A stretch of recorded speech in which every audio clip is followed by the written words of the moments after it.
ऐसी ही हवा और आंधी जो होती है बदलाव की, वो चलती है तो उसमें बड़े बड़े दिग्गज भी हार जाते हैं। तो मैं अपने हलके में तो मैं हार की जिम्मेदार अपने आप को ही ठहराऊंगी, क्योंकि हम लोगों को समझना चाहिए था और मेहनत करनी चाहिए थी और देखना चाहिए था। मलेरकोटला को ज़िला बनाया, मेडिकल कॉलेज मैं लेकर गई और डेवलपमेंट की कहीं कोई कमी नहीं छोड़ी मैंने। वहाँ पे हॉस्पिटल और कॉलेज, लड़कियों के कॉलेज जो मैंने काम किए वो अलग बात थी, लेकिन अब का जो इलेक्शन था उसमें लोगों ने ज़्यादातर डेवलपमेंट नहीं देखी। वो बदलाव चाहते थे, तो बदलाव के चक्कर में ही ये सब कुछ हुआ। सिद्धू जी एक सच्चे सुच्चे इंसान है और उनको पता है कहाँ पे क्या हो रहा था, क्या नहीं हो रहा था, वो उसको सामने लाते थे। पर ये है कि सिद्धू जी ने जो बात की सामने की, वो सच्चाई के साथ की। जब सच्चाई इंसान बोलता है तो कहीं ना कहीं उसका खामियाजा ज़रूर भुगतना पड़ता है। मेरे हलके में 2 दिन नहीं हुए थे, सारे म्यूनसिपलिटी के काम बंद करा दिए गए, वहाँ पे गुंडागर्दी शुरू कर दी गई। मेरे कई वर्कर सहबान आज भी हॉस्पिटल में पड़े हैं, कुछ को रेफ़र कर दिया गया है, कुछ हमारे पटियाला में पड़े हैं, बेहोश हुए पड़े हैं, उनकी सर में काफ़ी ज़्यादा चोटें आई हैं। तो ये गलत है। कारण तो मैं नहीं बता सकती, लेकिन कई बारी ऐसी ही हवा और आंधी जो होती है बदलाव की, वो चलती है तो उसमें बड़े बड़े दिग्गज भी हार जाते हैं। तो मैं अपने हलके में तो मैं हार की ज़िम्मेदार अपने आप को ही ठहराऊंगी, क्योंकि हम लोगों को समझना चाहिए था और मेहनत करनी चाहिए थी और देखना चाहिए था।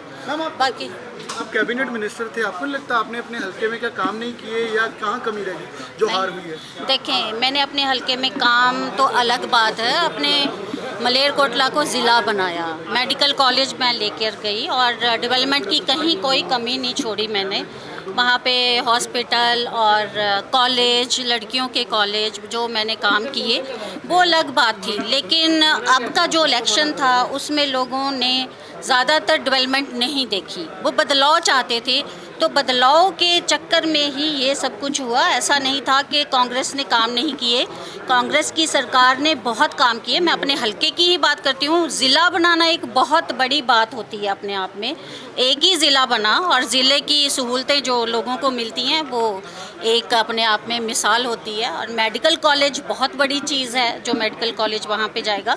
फिर भी जो लोगों ने फतवा दिया हम उसको सर आंखों पर रखते हैं।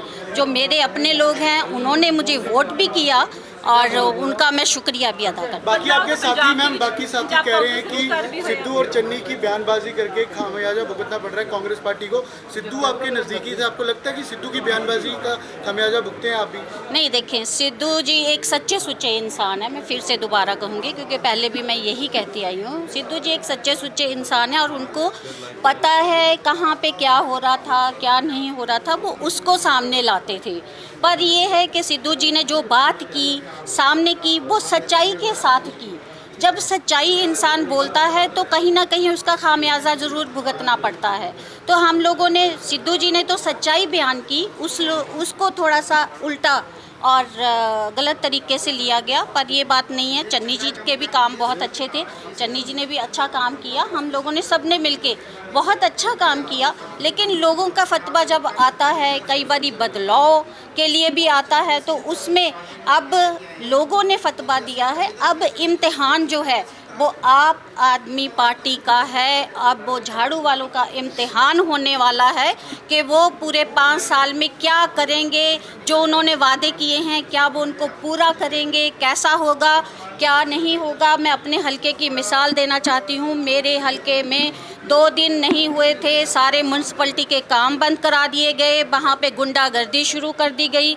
मेरे कई वर्कर सहबान आज भी हॉस्पिटल में पड़े हैं, कुछ को रेफ़र कर दिया गया है, कुछ हमारे पटियाला में पड़े हैं, बेहोश हुए पड़े हैं, उनकी सर में काफ़ी ज़्यादा चोटें आई हैं। तो ये गलत है। मैं सीएम पंजाब भगवंत मान जी से भी अपील करूंगी कि ऐसी गुंडागर्दी को कंट्रोल किया जाए। जोन 1 के विधायकों का कहना कहीं ना कहीं चन्नी फेस जो था शायद उसकी वजह से भी हार हुई है। लोगों ने एक्सेप्ट नहीं किया चन्नी। हाँ।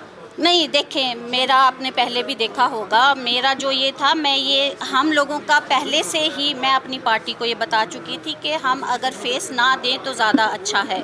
दोनों ही इकट्ठे काम करें, चन्नी जी और सिद्धू जी मिलके इकट्ठे काम करें। जब हम जीत कर आएंगे फिर एमएलए से पूछने के बाद फैसला करें। पर कुछ ना कुछ पार्टी पे प्रेशर होगा, कुछ ना कुछ होगा। हमने अपने अपने व्यूज़ दे दिए थे, तो उन्होंने वही सोच के फिर फेस अनाउंस किया। पार्टी के लोग कह रहे हैं कि चन्नी साहब को कांग्रेस से बाहर का रास्ता दिखाना चाहिए। नहीं, कांग्रेस से बाहर का रास्ता कोई दिखाना नहीं चाहिए, सबको इकट्ठे रहना चाहिए। मेरी यही अपील है, सबको इकट्ठे लेके हम लोग सोच विचार करें, मंथन करें कि हमें कहाँ पे किस वजह से हार मिली है। सब इकट्ठे होकर काम करेंगे तो इंशाल्लाह आगे आने वाले 5 सालों में अच्छा करेंगे।